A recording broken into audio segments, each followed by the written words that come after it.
minutos. Tengo el gran gusto de saludar al presidente del bloque del Frente para la Victoria, precandidato presidencial, ex ministro de Defensa, Agustín Rossi. Agustín, ¿cómo le va? Buen día. Jorge Chamorro saluda. ¿Cómo anda? ¿Qué tal, Jorge? ¿Cómo le va? ¿Qué dice? Muy buen día. Muy bien. Gracias por atendernos. Primero, antes de hablar de la conformación de toda esta mesa que se ha ampliado, de la unidad del justicialismo, de la unidad del panperonismo, una pregunta que usted, de alguna manera, por el cargo que tenía, conoce, lo roza, el tema de la conectividad y la importancia de Aerolíneas Argentinas. ¿Algo que comentar de lo que pasó con Aerolíneas ayer? No, bueno, me parece que hay una tensión subyacente en toda esta discusión, que es la misma tensión que hubo, o el mismo eje de debate que en su momento hubo cuando nosotros nacionalizamos Aerolíneas Argentinas, o mejor dicho, la recuperamos para el Estado después de la administración española de Marsans, en donde los bloques opositores, fundamentalmente la Unión Cívica Radical y el PRO en ese momento, planteaban la cuestión de una política de cielos abiertos. Y nosotros planteábamos el eje de aerolínea de bandera. Y esa es la división básica en lo que significa una política aerocomercial. Tener una política de cielos abiertos, ¿qué significa? Significa que una política en donde el Estado reasigna su posibilidad de diagramación de la conectividad aerocomercial, y claramente los vuelos quedan asignados a la rentabilidad y a las condiciones del mercado. Generalmente lo que termina sucediendo es que se superpoblan aquellos destinos con mayor conectividad, con mayor cantidad de pasajeros, con mayores rentabilidad, y se despoblan o desaparecen o se amortiguan o aminoran claramente aquellos destinos que tengan menores cantidades de posibilidad de pasajeros, ¿no?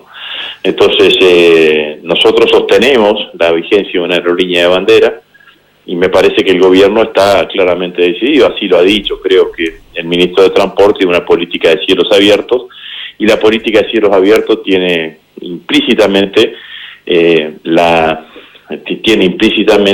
el deterioro de la aerolínea de bandera. Entonces, lo que está subyacente, lo que subyace este debate es lo que le acabo de decir. Si los argentinos queremos seguir teniendo una aerolínea de bandera que pueda conectar a todo el país, a un país tan extenso como el que tenemos, o si nos sometemos a la regla del mercado y va a haber una superpoblación de vuelos, de conexiones aéreas en la zona central de la Argentina, y disminuyendo notablemente hacia el norte y hacia el sur, que van a ser las zonas menos pobladas, ¿no? En algún momento, antes de que nosotros nacionalizásemos Aerolíneas Argentinas, había provincias que tenían solamente un vuelo cada 2 días, o cada 3 días, y eso era claramente lo que puede llegar a volver a pasar. Bueno, el presidente lo explicitó, ¿no? En las últimas horas dijo, con esta llegada bendita de las low cost, que está permitiendo que todos viajemos barato, más o menos está dando a entender... Sí, la política de las low cost son viajemos baratos, mientras vuelos baratos y por todos lados, con el objetivo de ir sacando de carrera a la aerolínea de bandera. Cuando la saquen a la aerolínea de bandera, los vuelos van a dejar de ser baratos, van a ser más caros, van a aumentar los precios, como siempre sucede cuando se elimina la competencia, y se van a concentrar en los lugares que le dije anteriormente. Ese es un modus operandi que tienen en general estas poderosas líneas. Pero es el modus operandi que tiene el mercado, Jorge, es así, digamos, ¿no? Cuando la aerolínea de bandera deje de ser competencia, seguramente van a aumentar los precios de los pasajes, y después van a aumentar los costos operativos, van a tratar de disminuir los costos operativos, y los costos operativos se disminuyen en tanto en cuanto se disminuye la cantidad de vuelos y se maximiza en la cantidad de pasajeros transportados. Para eso es más pasajeros en menor cantidad de vuelos. ¿Alguna de las low cost están vinculadas a gente de este gobierno? No podría certificarlo, digamos, no he seguido el tema seriamente. Sí, lo que todo el mundo sabe que Avianca Argentina está hecha sobre la base de McAir, que era la compañía aérea del presidente de la Nación, de la familia Macri, ¿no? Bien, bueno, por ejemplo, en el Tribuno de Salta dicen acto K con Levi y Agustín Rossi. El mitin se realizará esta noche en el Salón del Sindicato de Luz y Fuerza. Tiene que ver con la unidad del peronismo. Ayer se incorporó en la mesa de unidad a Felipe Solá, Héctor Daer, Hugo Moyano, Ricardo Piñanelli. Se habla de que Hugo Yasky en las próximas horas. ¿A qué se apunta con todo esto, Agustín? Bueno, efectivamente estoy en Salta, tengo toda una agenda entre hoy y mañana con el diputado Lievi, diputado nacional, compañero de bancada, que tiene hoy un día en la ciudad de Salta y a partir de mañana en el interior, llegando hasta Orán, y que vamos a tener esa actividad que usted relataba ahí, que anuncia el Tribuno de Salta. Y la reunión de ayer a mí me parece importantísima, ¿no? Me pareció importantísima porque con la incorporación de Hugo Yasky, que fue aprobada ya y que tiene el consentimiento de él, obviamente, yo creo que alrededor del Partido Justicialista, por primera vez en muchísimo tiempo, se congregan todas las facciones o los distintos matices que existen en el movimiento obrero organizado, ¿no? Ahí está Moyano, ahí está Caló, ahí está Piñanelli, ahí está Daer, ahora va a estar Yasky, está está Plaini, otros dirigentes gremiales como en el caso de Víctor Santamaría también, pero me parece que logramos alrededor del Consejo Ejecutivo del PJ y la Comisión de Acción Política, que yo también integro, logramos concentrar o hacer converger a todos los sectores del movimiento obrero. Y esto para mí es un dato sustantivo, ¿no? Porque me parece que hacía mucho tiempo que no convergían dentro del peronismo, dentro del Partido Justicialista, las distintas vertientes del movimiento obrero, y a mi criterio, desde el punto de vista electoral, es un dato sustancial, ¿no? Yo creo que ocupan un rol importantísimo la dirigencia del movimiento obrero en Argentina. Hay más de 10 millones de asalariados en Argentina, es una estructura que tiene delegados, comisiones internas, seccionales en cada uno de los lugares, y me parece que si nosotros logramos a todo eso articularlo y ponerlo en funcionamiento detrás de un objetivo electoral, me parece que es un dato más que importante. Creo que nunca como ahora hemos logrado un escenario de más cercanía de un escenario de unidad, y lo que sí está claro es que si no hay unidad va a haber un polo mayoritario de la dirigencia opositora, que es el polo que acabo de describir y que se está conformando alrededor del Partido Justicialista. Sí, hablando con los dirigentes gremiales en todo el año, yo me acuerdo de Pablo Viró, que es un dirigente muy preclaro, muy profundo, hablando con Omar Plaini, con Pablo Moyano mismo, varias conversaciones que tuvimos, ellos decían, primero era, no, tenemos que hacerlo en unidad, el triunvirato no va más, si no vamos a romper, vamos a quebrar, y con el tiempo empezaron a virar y dijeron, mira, esto es así. La dinámica de los hechos, la fuerza de los hechos va a hacer que el que quiera estar del lado de los trabajadores, me refiero al tema específico de la CGT y sus derivados, ¿no? Va a estar, si no, como decía el general, o están a la cabeza de la gente o la gente con la cabeza de ellos. Y empezaron a ver que la fuerza de los hechos empezó a hacer que la unidad se dé de hecho prácticamente. Bueno, dicho esto, apunto. ¿Va a pasar lo mismo ante las posiciones bastante corriendo por derecha al gobierno de Pichetto, un Massa que no tenemos claro a dónde apunta, un Urtubey que no termina de diferenciarse del gobierno, Schiaretti que no sabemos qué va a hacer en Córdoba o fuera de Córdoba, Randazzo que está desaparecido? ¿Qué pasa con esa gente? Bueno, lo tienen que decidir ellos cuál es el rol que quieran jugar, ¿no? Nosotros lo que decimos es que en el marco de la Comisión de Acción Política del Partido Justicialista están invitados a participar todos aquellos que quieran participar. No quiero dar nombres propios porque no quiero incomodar y tampoco quiero el desaire, digamos, ¿no? Pero lo cierto es que nosotros creemos que ese es un ámbito donde todos los sectores del justicialismo pueden llegar a converger.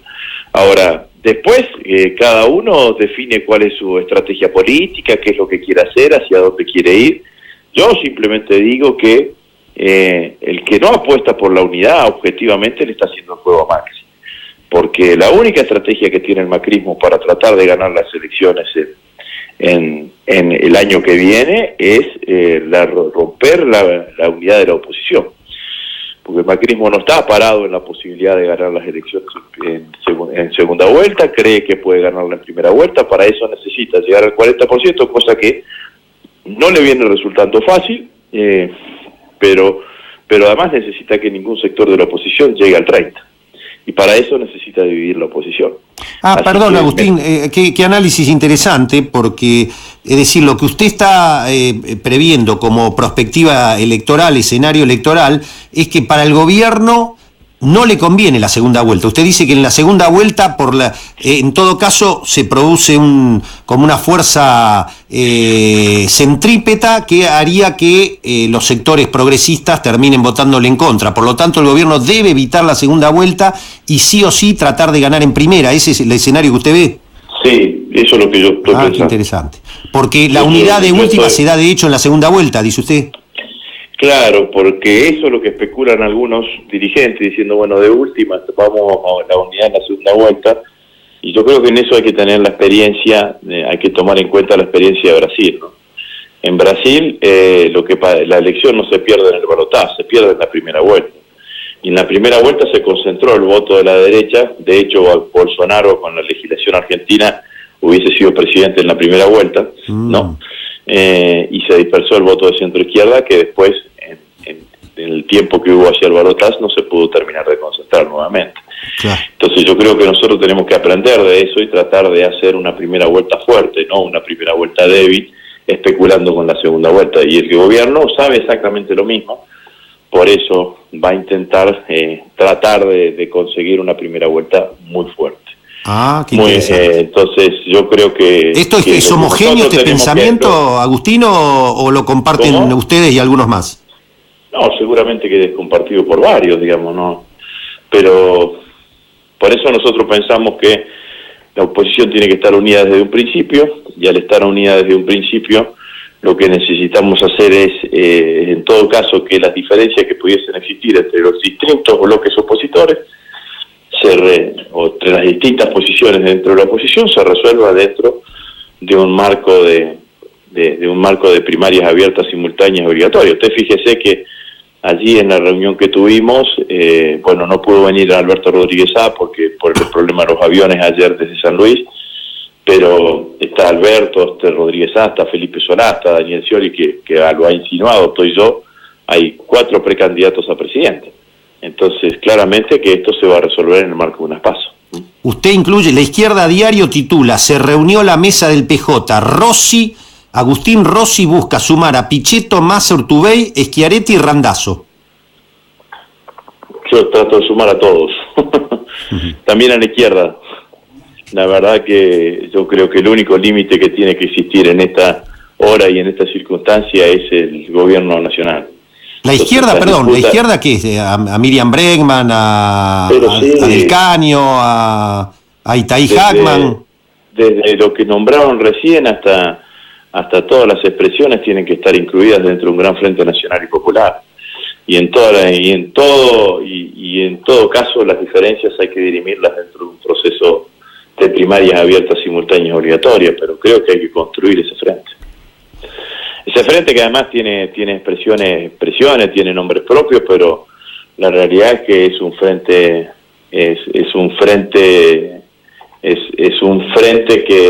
que además tiene que ser un frente político, ¿no? Tenemos la mayoría de las organizaciones del movimiento obrero, tienen que estar las organizaciones sociales, tiene que estar el movimiento de mujeres.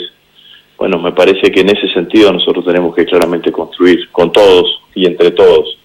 Este tiene que ser el camino. La incorporación de Yasky, supongo de Juan Grabois, de los movimientos sociales, ¿va en esa línea? Del único nombre que hablamos ayer, específicamente fue el de Hugo Yasky. Los otros nombres son especulaciones periodísticas. Sí, hablamos de la amplitud, pero no hablamos de nombre.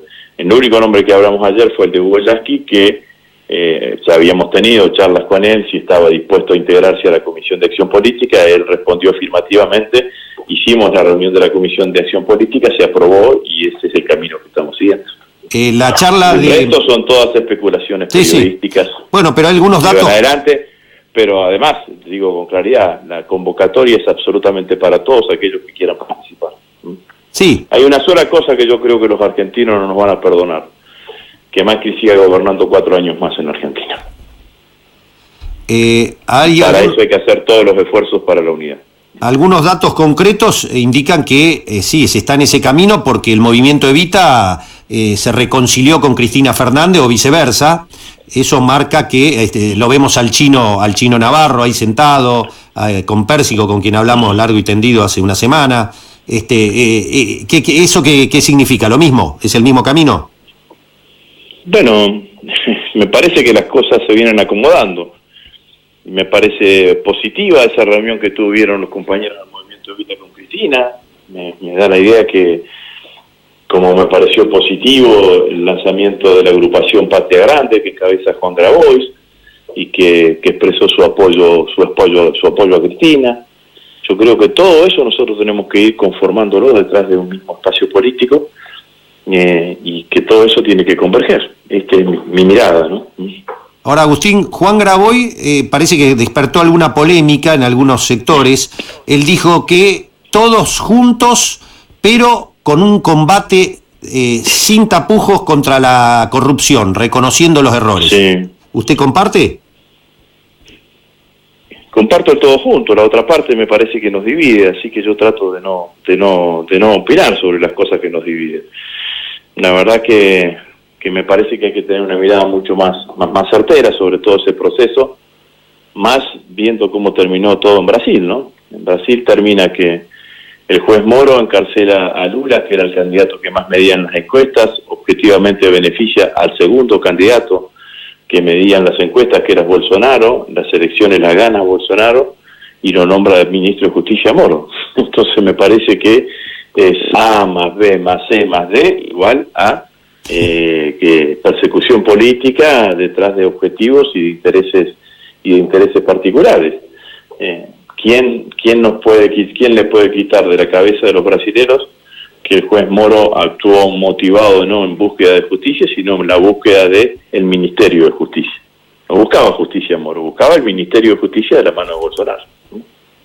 Entonces, un escenario probable es que si se confirma el liderazgo de Cristina Fernández y la candidatura, y esta en las encuestas da muy bien, ¿es muy probable que se ocurra lo mismo que en Brasil y Cristina Fernández vaya presa?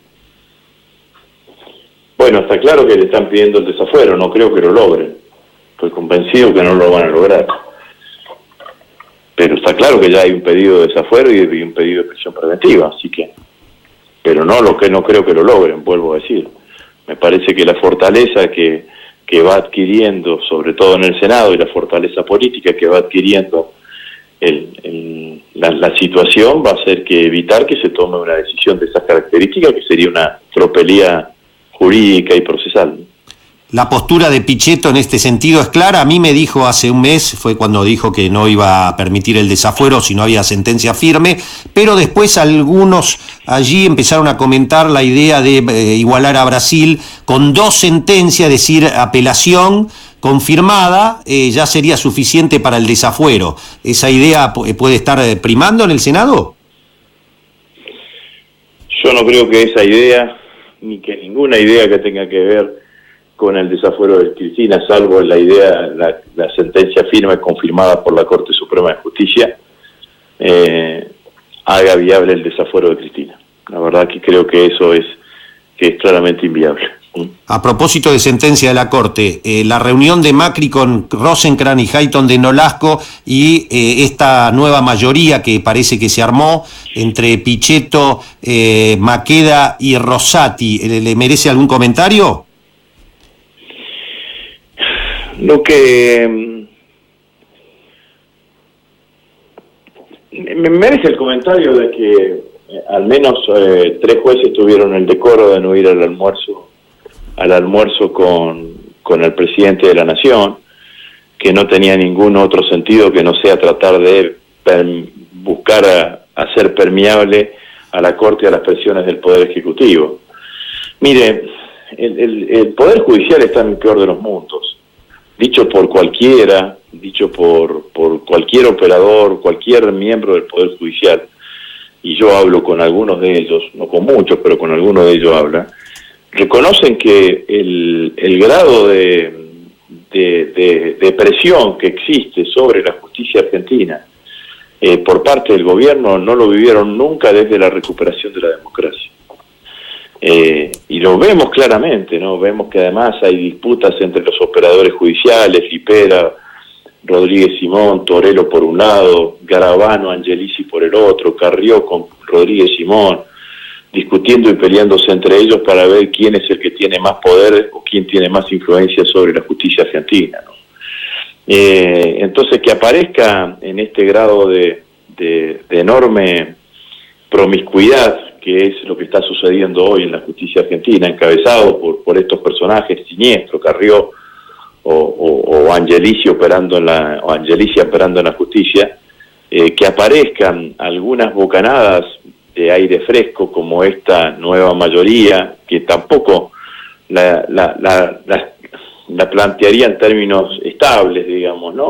Pero que aparezcan algunos jueces que tengan decoro y que intenten plantear una cosa ligada claramente a las razones jurídicas, que haya espacio para el derecho, es una buena noticia. No es para celebrar con bombos y platillos, pero sí creo que es una buena noticia que algún tipo de límite pueda existir en el marco de esto, porque la verdad que lo que no existe hoy en la Argentina es espacio para el derecho, y esto es lo que nosotros queremos que vuelva a existir, que exista el derecho a la defensa, el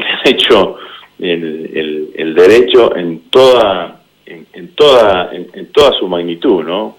Bueno, hemos visto fotografías entre Rodríguez Simón y Irursun. Al otro día de esa fotografía, Irursun se saca la causa de los aportes truchos y la manda a la justicia electoral.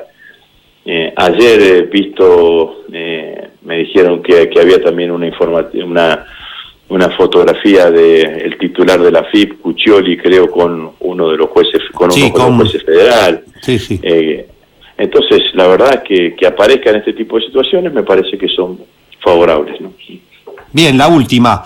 ¿Alguna mención? El ministro de Defensa, su par en el gobierno actual, ¿cómo se llama?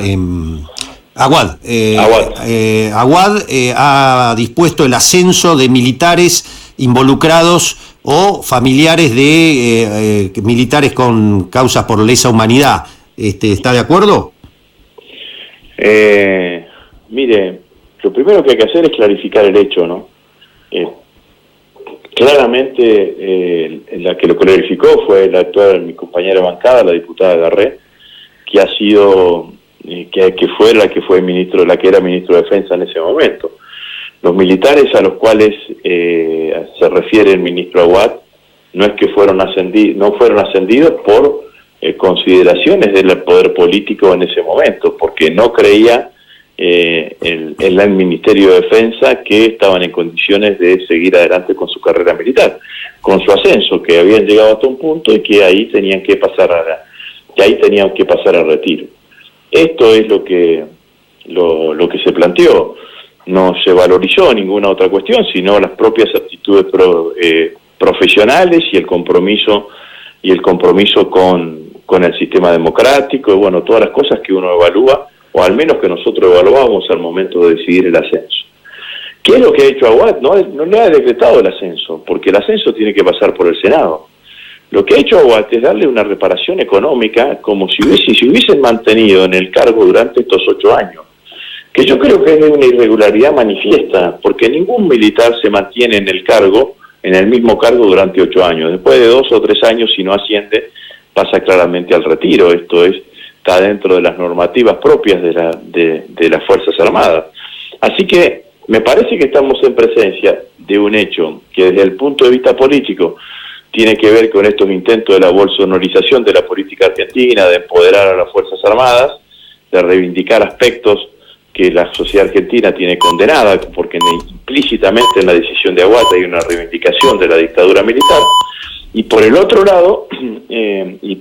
lado darle una reparación económica a esos militares, que vuelvo a decir, me parece que es claramente irregular y que seguramente en algún momento va a pasar a estar en el marco de la justicia argentina, ¿no?